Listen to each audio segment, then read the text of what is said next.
Non, chérie, les Chinois ne vont pas venir te Si, prendre. j'en suis sûr. Ils sont 2 milliards et leur économie est vachement forte.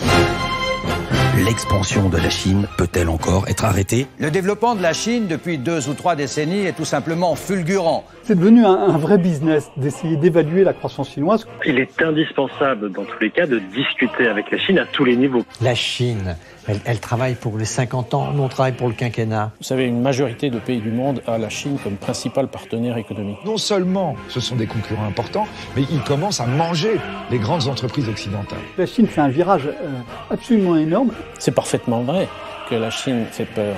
Elle exerce une fascination sur beaucoup et sur moi aussi.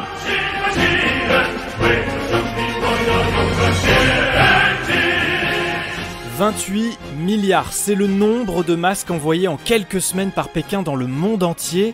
Un signal extrêmement fort de la part de la Chine et à l'égard de tous ses partenaires économiques, comme une manière de dire « nous sommes là pour vous aider, pour vous soutenir dans cette période de crise ». Et pourtant, cette main tendue au monde par la deuxième puissance économique ne semble pas suffire à redorer le blason de Pékin, critiqué de toutes parts. Mais pour quelle raison? Bonjour Antoine Bondaz. Bonjour. Vous êtes spécialiste de la Chine à la Fondation pour la recherche stratégique et enseignant au campus Europe-Asie de Sciences Po Paris. Antoine Bondaz, qu'est-ce qu'on peut retenir d'abord de cette diplomatie des masques qui a été mise en place par la Chine?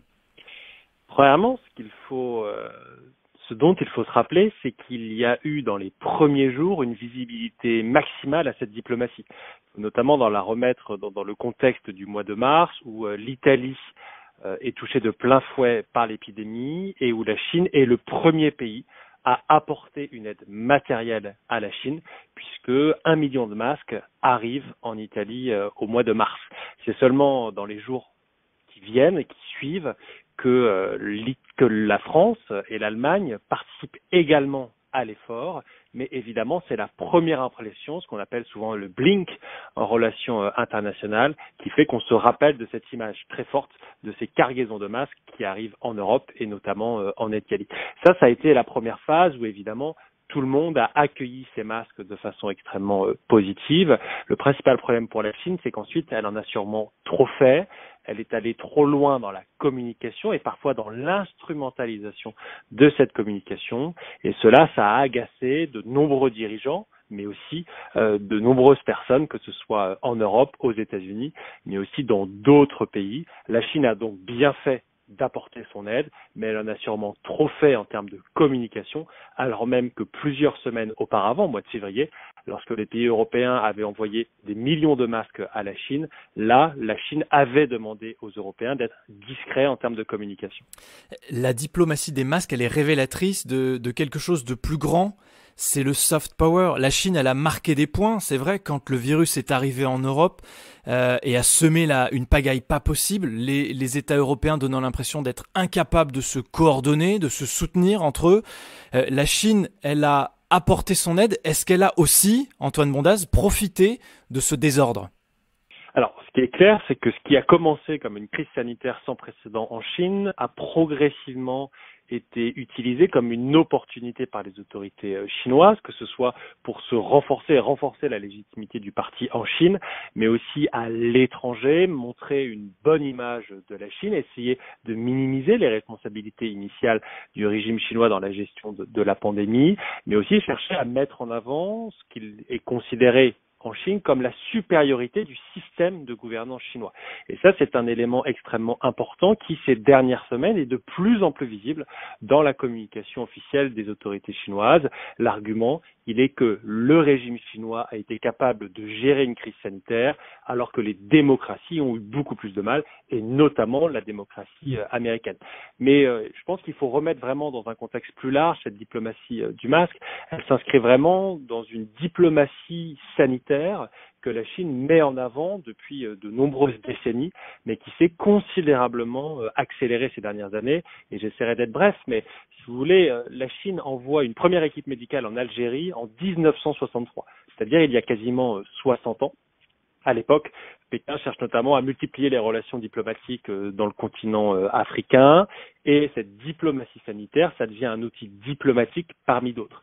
Cette diplomatie sanitaire, elle va se développer à partir des années 60 et elle va considérablement se renforcer à partir du milieu des années 2010, notamment dans le contexte de l'épidémie d'Ebola en Afrique de l'Ouest, où la Chine va notamment essayer de protéger ses plus de 20 000 ressortissants dans la zone, mais aussi apporter une aide qui était extrêmement bienvenue et qui a été saluée par l'ensemble de la communauté internationale.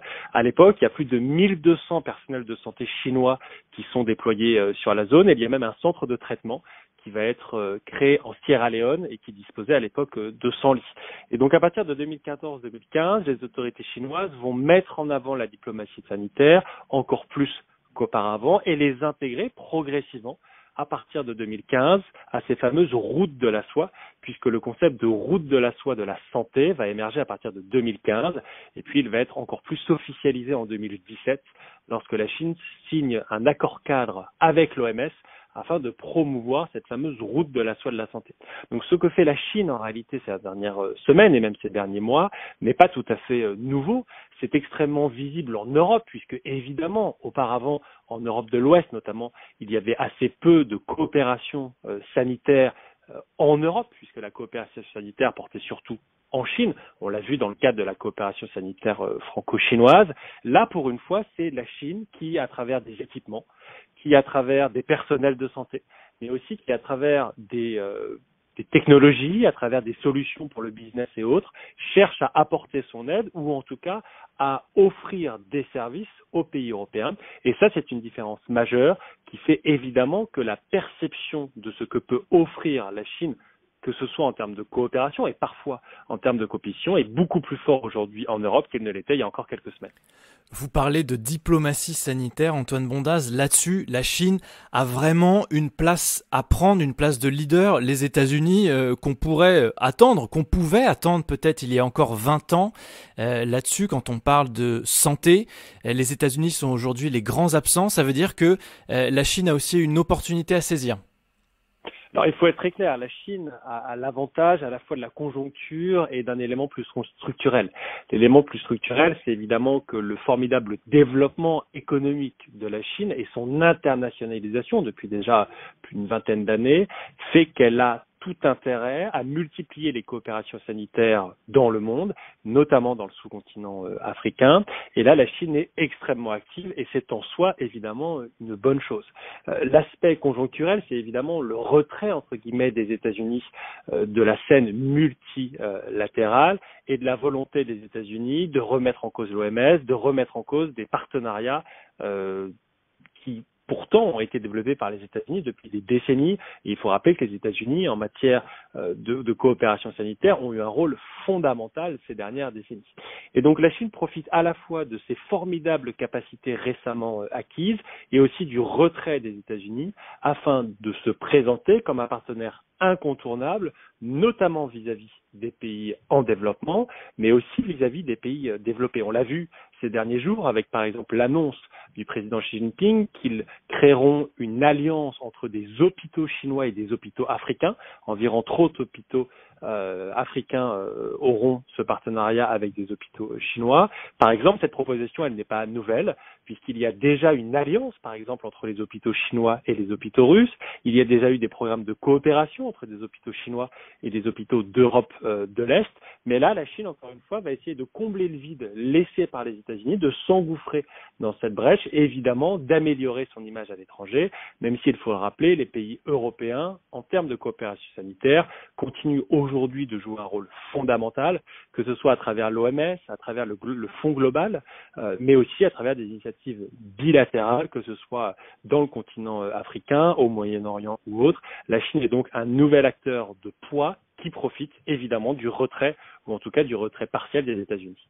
On a vu la mobilisation aussi du monde économique, au-delà du cercle politique, des chefs d'entreprise mis en avant, le milliardaire Jack Ma, fondateur du site de vente en ligne Alibaba, qui a fait envoyer à travers sa fondation 1 million de masques, 1 demi-million de kits de dépistage aux États-Unis. Ça aussi, ça fait partie du soft power, le monde du business qui s'engage et qui fait la démonstration qu'il est capable d'apporter son aide. Évidemment, c'est fondamental. Alors, on a beaucoup parlé d'Alibaba et de Jack Ma, mais je dirais que le lien entre diplomatie sanitaire et entreprise, il est encore plus large. Il y a peut-être au moins 4 domaines. Le premier domaine, c'est évidemment la mobilisation considérable des entreprises chinoises pour accroître la production, notamment d'équipements de protection et évidemment des masques. Il faut rappeler par exemple que la production de masques en Chine, elle a été multipliée par 6 ou 7 ces derniers mois et qu'ils ont permis ces entreprises ont permis de faire face à la demande nationale dans un premier temps, au mois de février et au début du mois de mars, et puis ensuite à l'étranger, ce qui permet aujourd'hui à la France ou à d'autres pays d'importer massivement. Pour vous donner juste un exemple, plus de 3000 entreprises chinoises ont rejoint les 4000 entreprises existantes du secteur de la production de masques.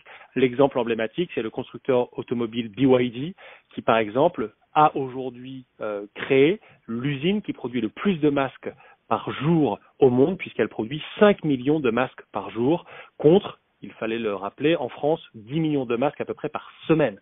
C'est donc des capacités de production considérables qui ont été mobilisées en Chine. Le deuxième point rapide, c'est évidemment, et vous le mentionnez, ces nombreuses entreprises, mais aussi fondations d'entreprises qui ont multiplié les dons à l'étranger. Le plus visible, c'est évidemment la fondation de Jack Ma, notamment dans le continent africain, puisque la fondation s'est engagée à fournir à chacun des 54 pays africains 1000 combinaisons de protection, 20 000 kits de dépistage et 100 000 masques, mais également, plus largement auprès de l'OMS, 100 millions de masques, 1 million de masques FFP2 ou encore des kits de dépistage. Alibaba est loin en réalité d'être la seule entreprise à le faire. On l'a vu par exemple avec Huawei qui a offert des combinaisons de protection et des masques FFP2 aux hôpitaux de Milan ou encore aux géants du BTP chinois, la China State Construction Engineering Corporation, ce qu'on appelle CSCEC, qui a par exemple envoyé une équipe de 13 médecins en Algérie. Le troisième aspect, rapidement, c'est que les entreprises chinoises vont essayer de bénéficier en réalité de cette pandémie et de s'en saisir comme une opportunité en offrant des services sur le plan purement business. Par exemple, le groupe Alibaba propose au système de santé européen un outil de diagnostic du SARS-CoV-2 basé sur le cloud et qu'il dit avoir utilisé avec succès dans les hôpitaux chinois. C'est aussi le cas de Huawei, par exemple, pour faciliter toutes les plateformes de vidéoconférence au sein des hôpitaux.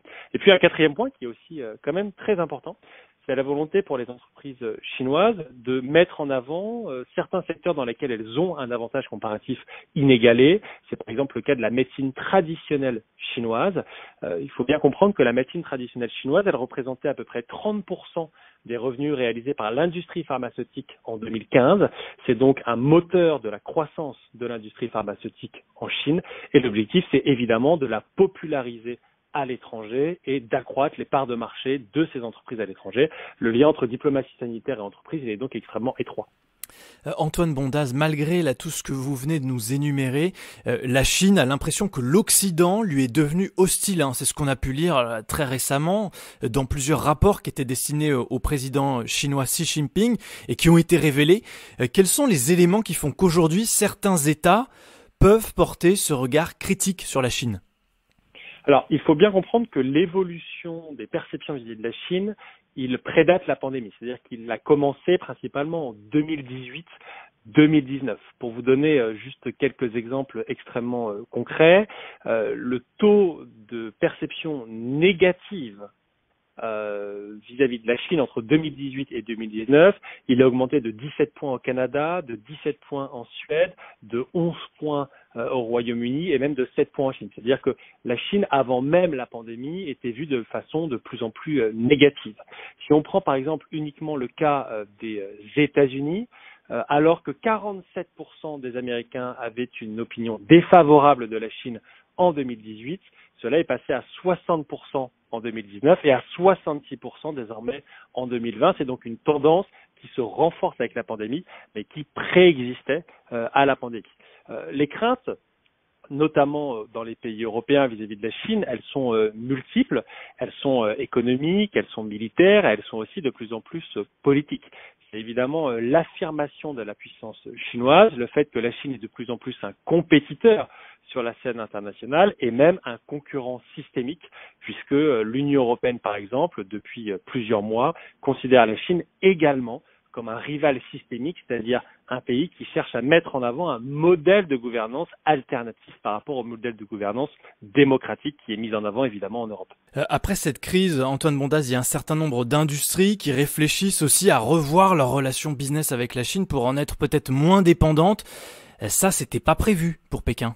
Effectivement, le risque pour Pékin, c'est que la prise de conscience dans de nombreux pays, et pas seulement en Europe, aux États-Unis, on en parle par exemple beaucoup au Japon, en Corée du Sud, c'est que ces pays réalisent que cette dépendance trop forte à la Chine est en réalité une vulnérabilité et qu'il faut tout faire pour réduire ce risque.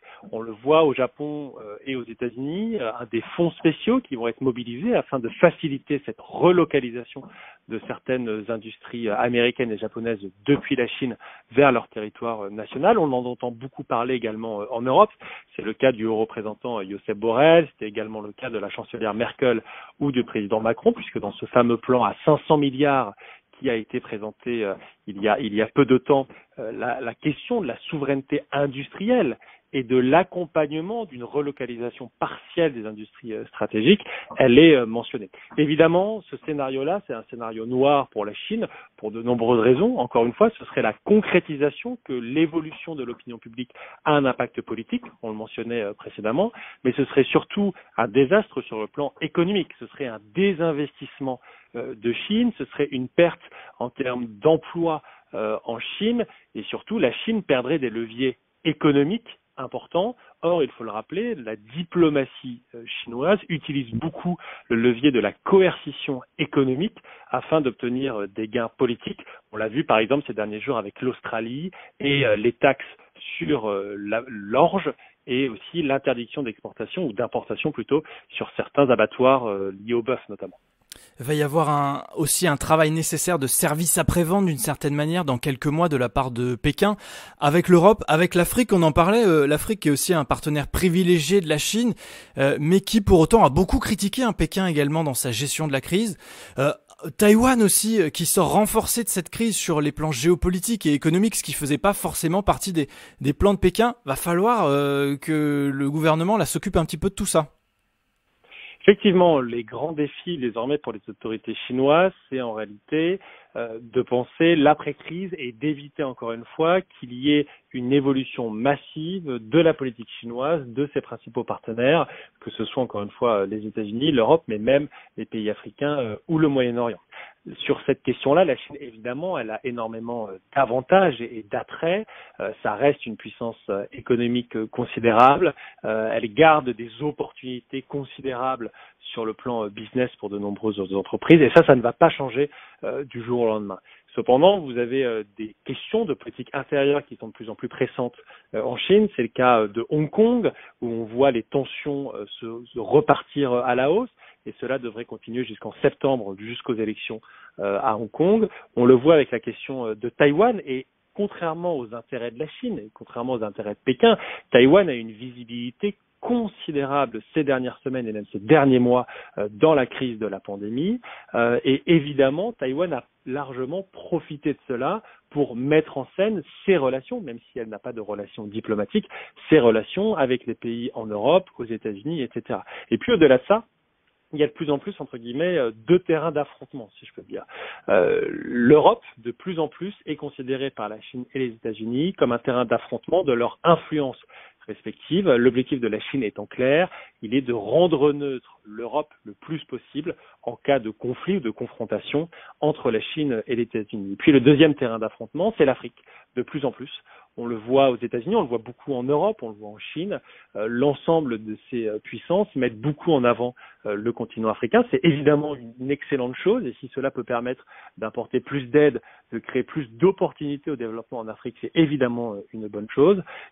Mais on voit évidemment que du côté de la Chine, du côté de l'Europe, la grande question qui se pose, c'est les pays en développement vont-ils être séduits par la Chine ou vont-ils continuer à être séduits par l'Europe? Et cela, ça a de nombreux impacts, que ce soit sur le plan économique, géopolitique, mais aussi simplement sur le plan des droits de l'homme et autres, puisque ce qui est beaucoup mis en avant ces dernières semaines, c'est que la Chine ne cherche pas tant à exporter un modèle politique. C'est très difficile pour la Chine d'exporter son modèle qui repose sur un parti communiste de 90 millions de membres, sur une histoire extrêmement spécifique. Par contre, la Chine peut exporter des moyens de mise en œuvre de système ou de politique autoritaire. Et ça, évidemment, les Européens le craignent. Pour conclure, Antoine Bondaz, ça veut dire que la Chine a atteint aussi d'une certaine manière les limites de son soft power? Alors, le soft power chinois, je pense qu'il faut vraiment le relativiser pour l'instant. Dans les grands classements internationaux qui essayent de catégoriser, de classer les différents pays entre eux, la Chine est généralement très mal classée en termes de soft power. Elle est bien classée en termes de puissance culturelle. Il faut par exemple rappeler que c'est en Chine qu'il y a le plus de monuments et de réserves naturelles classées au patrimoine mondial de l'UNESCO. La Chine a une puissance évidente quand on voit les Jeux Olympiques ou autres, quand on connaît tous la cuisine chinoise, etc. Mais le modèle chinois, pour l'instant, était assez peu attractif à l'étranger. Or, on le voit notamment chez les jeunes générations en Europe, aux États-Unis, dans l'ensemble du monde. Les jeunes générations sont généralement plus favorables à la Chine que les générations plus âgées. Et là-dessus, la Chine va évidemment miser dessus en investissant massivement les réseaux sociaux. C'est le cas de YouTube et de Facebook ces dernières années. C'est le cas de Twitter notamment ces derniers mois.